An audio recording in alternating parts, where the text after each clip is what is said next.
৫৫ বছর বয়সী অনুরা কুমার দিশনায়ক শ্রীলঙ্কার নতুন প্রেসিডেন্ট নির্বাচিত হয়েছেন।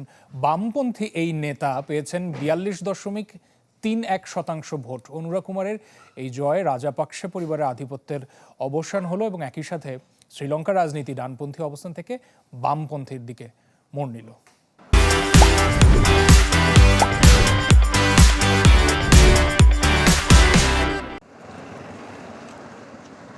২০২২ সালে শ্রীলঙ্কার ইতিহাসের সবচেয়ে বড় অর্থনৈতিক সংকটে বিক্ষোভের মুখে গোতাবায়া রাজাপাকসে ক্ষমতাচ্যুত হবার পর প্রথম প্রেসিডেন্ট নির্বাচন।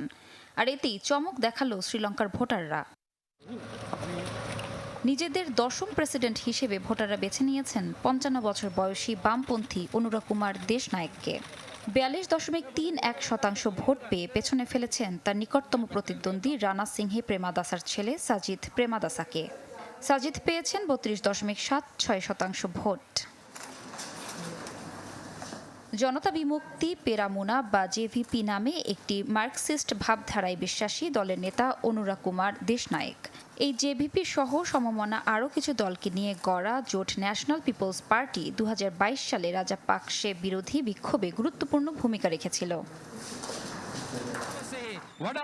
গ্রামীণ মধ্যবিত্ত পরিবারের সন্তান অনুরা তার নির্বাচনী ইশতেহারে শ্রীলঙ্কার অর্থনৈতিক অবস্থা পুনরুদ্ধারে দুর্নীতির বিরুদ্ধে কঠোর হবার ঘোষণা দিয়েছিলেন।